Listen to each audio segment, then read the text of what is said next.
नमो आर्यभूमी जिथे वाढले मी, नमो आर्यभूमी जिथे वाढले, नमो कर्मभूमी जे ज्या जगामी, नमो कर्मभूमी जे ज्या जगामी, पडो देह माझा नमामि नमामि, पडो देह माझा नमामि नमामि. नमस्कार, मी कुमारी माळी सारे, इयत्ता 7वी, जिल्हा परिषद पूर्व माध्यमिक शाळा महालगाव येथे शिकत आहे. कित्येक लढाया लढूनी, कित्येक बलिदाने देऊनी, कित्येक लढाया लढूनी, कित्येक बलिदाने देऊनी, आऊच्या बाऊनी शेवटी स्वातंत्र्य आपल्या पदरी पडलं. आऊच्या बाऊनी शेवटी स्वातंत्र्य आपल्या पदरी पडलं.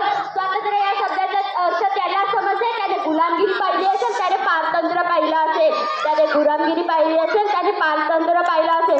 स्वातंत्र्य हा मूल्य शब्दात सांगता येणार नाही, स्वातंत्र्य हा मूल्य शब्दात सांगता येणार नाही. आपण सर्वजण किती नशीबवान आहोत ना, आपल्या हातात त्या गुलामगिरीच्या वेड्यात, त्या अडचणी आपल्या हातात पडल्या नाही, त्याबद्दल आपण सर्वजण खूपच नशीबवान आहोत. मित्रांनो, भारत, इंडिया हे नावं ओळखावायचे तर आपलं रक्त सडसडायला लागते. जेव्हा तो तिरंगा आपल्या समोर फडफडते ना, तेव्हा आपल्या मनातील, देशातील ती भावना, तो आदर्श खरंच पाहण्यालायकच असते. किसने खूब कहा है, किसने खूब कहा है कि अपने जान के दुश्मन को भी अपनी जान कहते हैं, कि अपने जान के दुश्मन को भी अपनी जान कहते हैं. मोहब्बत की इसी मिट्टी को, मोहब्बत की इसी मिट्टी को हिंदुस्तान कहते हैं, हिंदुस्तान कहते हैं. जो दुनिया में दिखाई दे उसे कहते हैं खामोशी, जो दुनिया में दिखाई दे उसे कहते हैं खामोशी, जो आंखों में दिखाई दे उसे कहते हैं तूफान, जो आंखों में दिखाई दे उसे कहते हैं तूफान. ऐसा एक ही देश है, ऐसा एक ही देश है जिसमें मेहमानों को भी भगवान कहते हैं, मेहमानों को भी भगवान कहते हैं. आपल्या भारत देशाला ना सोन्याची चिडिया म्हटलं जातं. का बरं? कारण आपल्या भारत देशासारखा कृषी प्रधान, समृद्ध, शेती प्रधान त्याही काळात दुसरा कोणताही देश नव्हता हो, त्याही काळात दुसरा कोणताही देश नव्हता हो. म्हणूनच कदाचित इंग्रजांना आपल्या भारतातून पाऊल बाहेर टाकण्यासाठी खूप त्रास झाला असावा. 1897 रोजी स्वातंत्र्य यज्ञ सुरू झाला. शेवटी 15 ऑगस्ट 1947 रोजी शांत झाला. 26 जानेवारी 1950 रोजी आपला भारत देश प्रजासत्ताक झाला. खूप छान ना. पण तुम्हाला माहित आहे आपला भारत देश कुणामुळे स्वातंत्र्य झाला? आपल्या भारत देशावर राज्य करणाऱ्या त्या इंग्रजांमुळे. आपल्या भारत देशावर ते राज्य करणाऱ्या इंग्रजांमुळे. पण जातीभेदापासून नाही ना, धर्मभेदापासून नाही ना. ते कार्य तर आता पण सुरू आहे.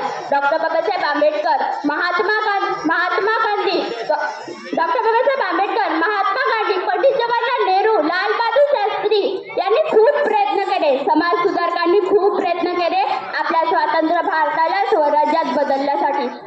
पण आता वाटते यांनी आपले कार्य पूर्णत्व केले नाही. कारण तो हवा तसा स्वप्नातला भारत, ती हवी तशी प्रगती, ते हवे तसे स्वराज्य दिसत नाही. मित्रांनो, लय पूर्वी इनामापेक्षा इमान हा शब्द भारतीयांसाठी खूप महत्वाचा होता. आता आपण भ्रष्टाचाराची मैत्री करून इमानदारी विसरून गेलो.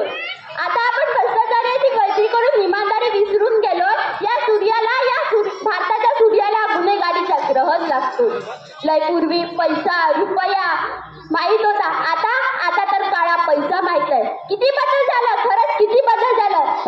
पण एक गोष्ट तर आहे ना, आपला भारत देश स्वतंत्र झाला, आपल्या हातात आहे सत्ता, आपल्या हातात आहे. मग असं का होतं? बाबासाहेबांना राष्ट्रगीत म्हणल्याने कुणी राष्ट्रभक्त होत नाही. प्रजासत्ताक दिनाला, स्वातंत्र्य दिनाला कुणी वंदे मातरम म्हणल्याने राष्ट्रभक्त होत नाही, राष्ट्रप्रेमी होत नाही. राष्ट्रभक्त होतं त्या राष्ट्र उभारणीच्या भावनेने, राष्ट्रभक्त होतं त्या देशासाठी केलेल्या प्रत्येक प्रयत्नाने, राष्ट्रभक्त होतं त्या कष्टाळू रीतीने, राष्ट्रभक्त होतं त्या इमानदारीने. मग मित्रांनो, जरा आपल्याला एक प्रश्न विचारा, आपल्यामध्ये हे गुण आहेत का? आपण हे सगळं केलं का? जर आपल्यामध्ये हे गुण नसतील तर आपण देशभक्त आहोत का? तर आपण देशभक्त आहोत का? हा प्रश्न तर प्रत्येकालाच पडायला हवा ना. सांगा मित्रांनो, आपण देशभक्त आहोत का? एक ते देशभक्त आहे ते महामारीच्या काळातही कर्तव्यनिष्ठ राहतात. एक ते देशभक्त आहे ते गुलामगिरीच काय, गुन्हेगारी, कोणत्याही काळात आपलं झाड वाढू नये याच्यासाठी खूप प्रयत्न करतात. एक हे देशभक्त आहेत आपल्या सोबत उपस्थित, आपल्या उज्ज्वल भविष्याचे करणारे शिक्षक, हे खरे देशभक्त आहेत. मग मित्रांनो, आपला उल्लेख का होत नाही? आपण कुठे कमी पडतो? जरा आपल्या नेतृत्वावर नजर टाकायला काय हरकत आहे? जरा आपल्या नेतृत्वावरून नजर टाकायला काय हरकत आहे? आपण देशभक्त म्हणून स्टेटस लावतच असतो ना, मग मनातही देशभक्ती बुजू, मग